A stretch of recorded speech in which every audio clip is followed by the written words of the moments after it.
Assalamualaikum warahmatullahi wabarakatuh. Bagaimana kabar teman-teman semua dimanapun berada? Sahabat-sahabat peci miring di mana? Di Jakarta, di Medan, di Aceh, di Makassar, pokoknya dimanapun lah. Hari ini saya masih membahas sedikit saja fenomena Anies dan fenomena kekuasaan. Jadi kalau kita melihat, mendengar, membaca berita, kadang-kadang kita jadi mikir, sebenarnya Pak Anies ini jadi mau presiden enggak ya? Yang agak belakangan misalnya katanya Anies akan segera ditetapkan apakah menjadi tersangka atau tidak di KPK. Itu akan segera diumumkan katanya. Jadi berita itu saya kira juga membahana dan pastilah membuat ya banyak orang, tentu saja para pendukung Anies Baswedan itu ketar-ketir. Sebaliknya, para orang-orang yang tidak mendukung Anies pasti bertepuk tangan, bergembira, dan mungkin sudah ada yang syukuran. Tetapi begini teman-teman dan saudara-saudara sekalian, kekuasaan itu hanya milik Allah Subhanahu wa ta'ala. Kekuasaan itu diberikan hanya kepada orang yang berhak, dan kekuasaan itu tidak akan pernah jatuh kepada orang yang salah. Kalaupun jatuh pada orang yang salah, mungkin waktunya yang tidak tepat. Jadi kalau harus melihat fenomena Anies Baswedan ini, saya sih sebagai pengamat gaya pengamat, siapa yang mengangkat jadi pengamat? Saya sendiri. Memang ada yang mau mengangkat saya? Enggak ada kan? Saya sendiri aja yang mengangkat. Jadi setelah saya perhatikan, pengamat adalah orang yang mengamati. Itu udah pengamat. Tidak peduli dia lulusan apa. Kalau pengamat itu setahu saya itu definisinya, orang yang mengamati. Nah, saya termasuk orang yang mengamati para capres, para pemimpin-pemimpin terdahulu, para presiden-presiden terdahulu, bagaimana caranya mereka terpilih.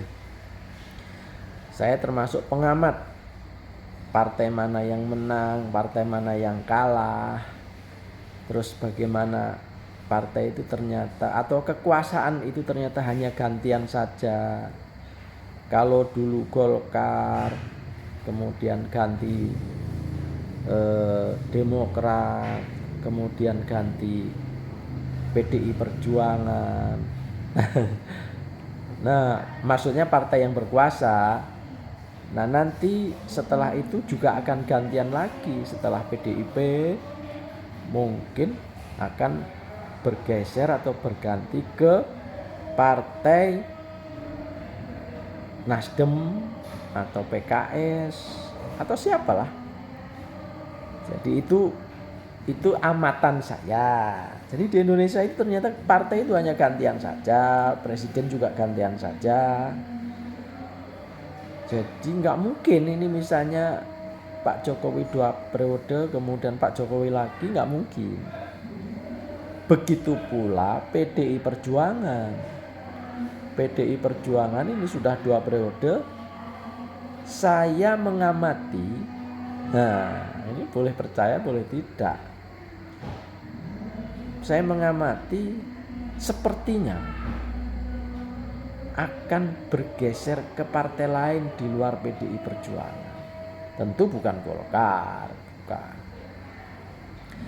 Jadi partai yang berkuasa berikutnya adalah partai yang bukan PDI Perjuangan. Ini pengamatan saya dari seorang pengamat. Bahwa partai apa? Nah, wallahu a'lam bishawab. Tentu presiden juga akan gantian. Saya yakin, seyakin-yakinnya presiden setelah Jokowi bukan Jokowi. Ayo, mau taruhan apa? Ayo. kata netizen. Ya iyalah, pasti presiden setelah Jokowi bukan Jokowi. Kalau tetap Jokowi namanya bukan gantian gitu. Berikutnya, tanda-tanda kenapa kok bakal gantian. Nggak mungkin lah. Misalnya Ibu Megawati dengan usia yang sudah seperti ini sebagai panglima besar PDI Perjuangan, akankah sanggup memimpin PDI Perjuangan berikutnya?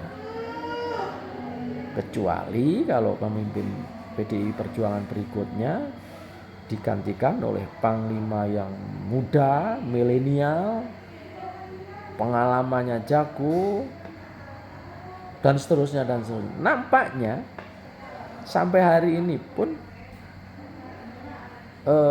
para elit di PDI Perjuangan juga masih akan mempertahankan Ibu Megawati. Ya tapi kan kita harus ngerti lah bahwa usia itu akan berpengaruh terhadap energi, terhadap kedinamisan, terhadap siat-siutnya, terhadap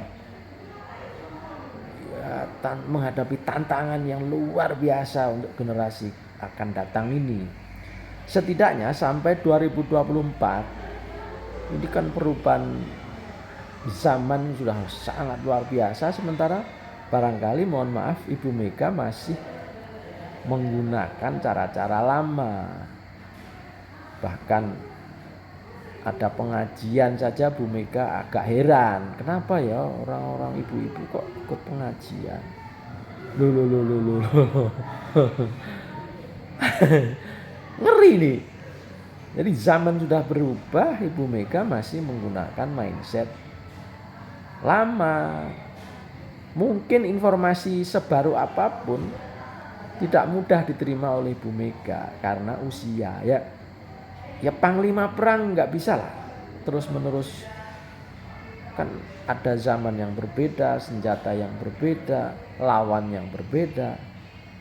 Nah sementara panglimanya tetap, jangan-jangan nanti senjatanya tumpul pula.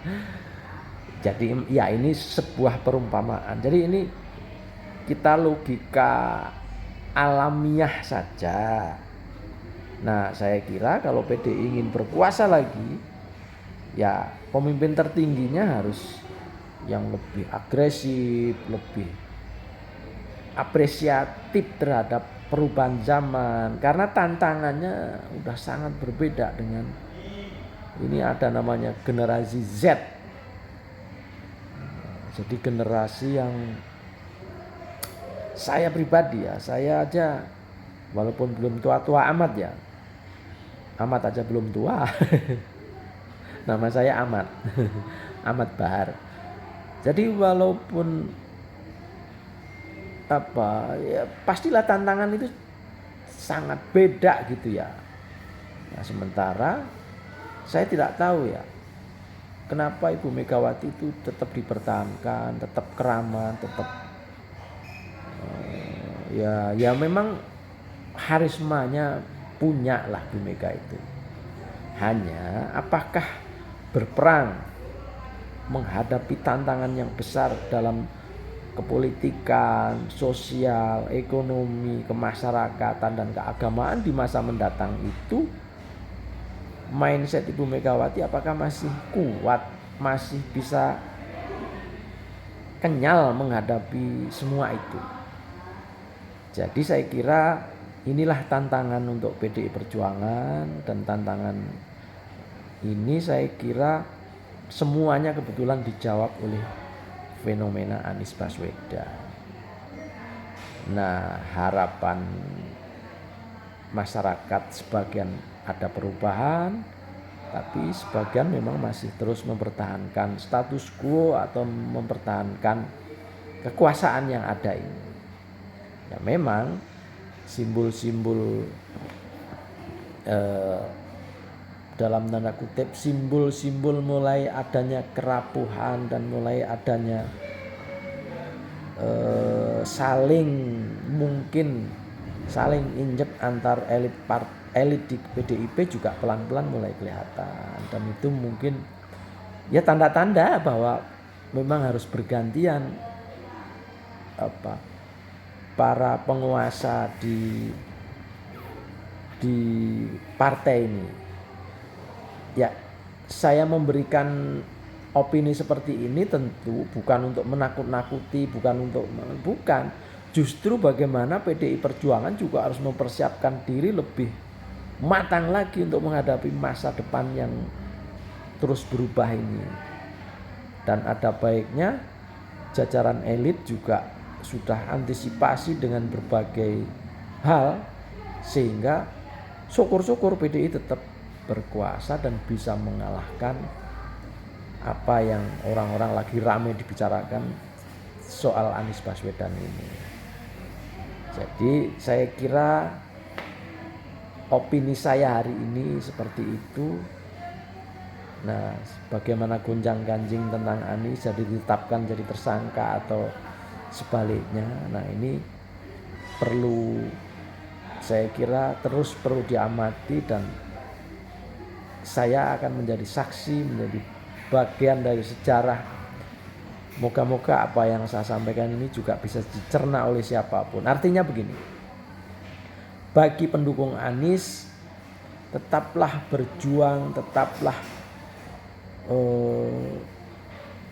mencari jalan menuju kemenangan, tetapi dengan perwira, dengan bersahaja, dengan tanpa harus menjelek-jelekan pihak lain.